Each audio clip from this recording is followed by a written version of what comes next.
Hold up. What you're about to witness isn't your typical courtroom drama. This is Judge Brian Boyd delivering one of the most brutally honest, life-changing reality checks we've ever seen.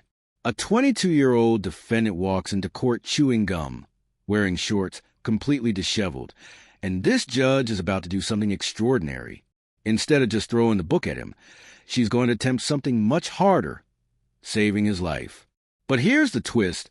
Mr. Compton has been testing positive for marijuana, has no job, no direction, and seems content living at his mom's house doing absolutely nothing. What happens next will have you questioning everything about tough love, the justice system, and whether one judge's intervention can actually turn around a young man spiraling toward becoming another statistic. This is raw, unfiltered, and absolutely real. Buckle up. What have you been doing with yourself, Mr. Compton? You come in here, you're smacking gum, in shorts, disheveled.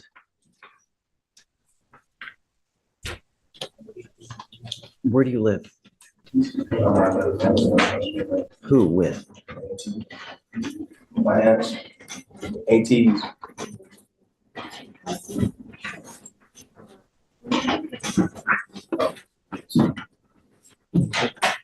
How old are you? Did you graduate from high school? Yes, sir. Yes, sir. You don't look good. You just don't. You obviously not working, not making any money. You know, perception is reality, Mr. Compton. And if you're going to continue like this, you're going to have this same look when you're 52. But you're going to have a lot more missing body parts, hair, teeth. You're supposed to work your ass now at the tender age of 20s. So you set your future up.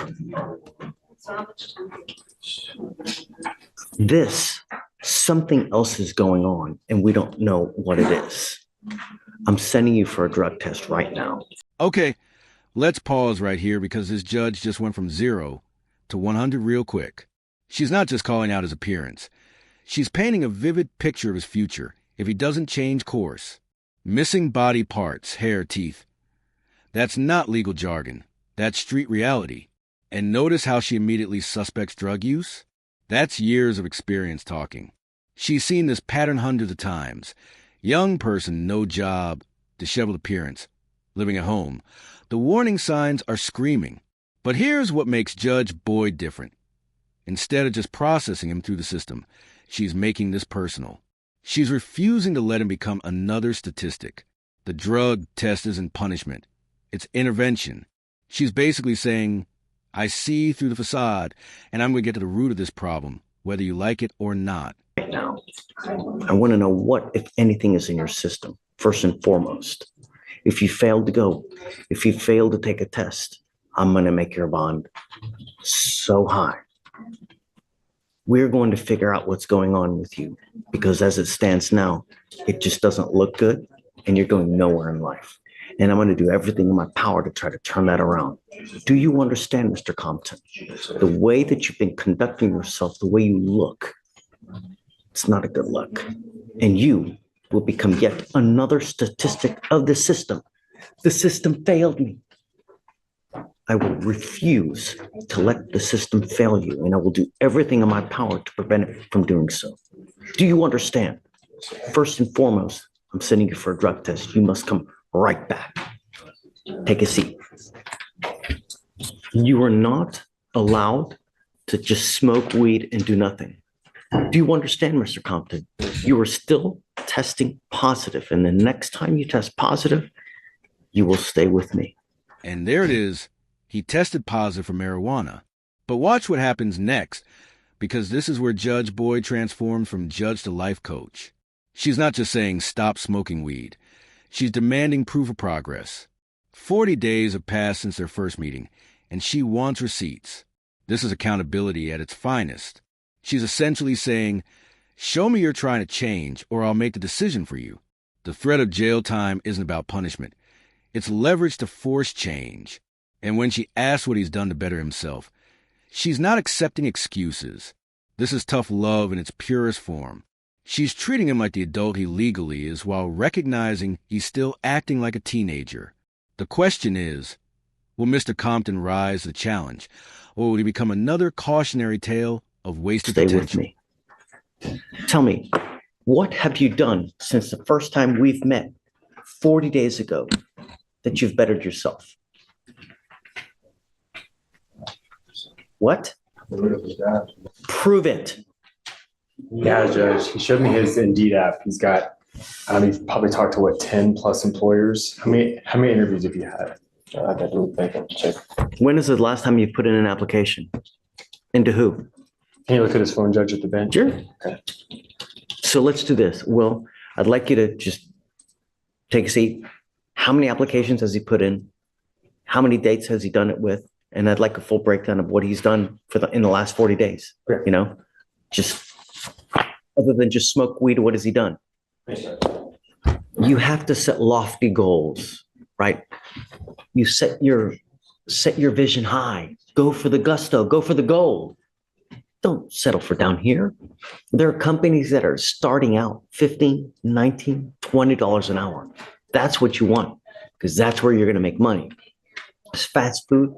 While it is, yes, it is a job, it's not the best thing out there. Set loftier goals for yourself. Start at Starbucks. Go to Amazon. They kill with, if you can get a job there, you're making $15, $17 an hour, and you get great health insurance. That's where you need to start. It's great that you're doing here. Go for loftier goals. When you leave here today, go to Starbucks. Go to Amazon. While the effort's good, it could be better. You need to go to better places. I'm going to try to print stuff out. On your phone, you need to Google highest paying hourly jobs. And that's where you start your search. And when you go to an interview, how do you look when you go to an interview? Do you look like this? What do you do? Okay. Perception is reality. If you look like a thug, they're going to treat you like a thug. You're coming to court, and look how you dress when you come to court. You're supposed to be better than that. If you come to me like this here and we're a judge and this is jails right there, that tells me that you have absolutely no respect. Are you dressing the same way with trying to get a job? If you are, it's not going to happen. You take a shower, you comb your hair, you shave, you put on nice clothes, you try to talk well, because that's who's interviewing you. Smell good, because if you go in there and you smell like a small farm animal, it's not going to go well. This right here is why Judge Boyd's courtroom videos go viral. She just delivered a masterclass in job hunting and life skills that most people pay thousands for in career coaching. Perception is reality. 3 words that could change this young man's entire trajectory. She's not just telling him to get a job. She's breaking down exactly how to get a good job. Starbucks, Amazon, Target. She's naming specific companies with benefits and growth potential. And that line about smelling like a small farm animal, brutal but necessary. She's addressing the basics that nobody wants to talk about, but everyone notices. This isn't just legal advice. This is the mentorship he clearly never received. She's filling in the gaps that the education system, his family, and society left wide open. The real question is, how many young people need to hear exactly this message but never get the chance? This is what you need to do to get a job. And this is what you do to get a good job, because that's how you get a job where you can move up in the world. When you apply at like a Burger King and McDonald's, there's no advancement. That's what you want. You understand? Perception is reality. So when you go there, you need to look like you're gold, and then they're going to hire you. This, you'll get nowhere in life. I'm bringing you back in another 2 weeks. I want to see what you've done. Start with lofty goals. Starbucks, Target, Amazon. Do you understand? Make me proud. Come on, Mr. Compton. You can do it. All right. Thank you, Judge. Thanks.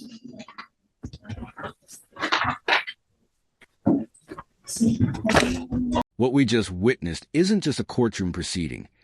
It's a masterpiece in judicial intervention. Judge Boyd didn't just process a case. She potentially saved a life. Mr. Compton came in as a 22-year-old with no job, testing positive for marijuana, living at home with no direction. Instead of simply punishing him, Judge Boyd became the mentor, the parent, the coach he desperately needed. She gave him specific companies to apply to, explained the importance of presentation, and most importantly, held him accountable with follow-ups every 2 weeks. This is what criminal justice reform looks like in action. Judges who see beyond the crime to the human being standing before them. The verdict? This isn't about guilt or innocence. It's about transformation. Judge Boyd gave Mr. Compton the tools, the timeline, and the tough love needed to change his trajectory. If this video opened your eyes to what real justice can look like, smash that like button right now. Drop a comment below. Do you think Judge Boyd's approach was too harsh, or exactly what Mr. Compton needed?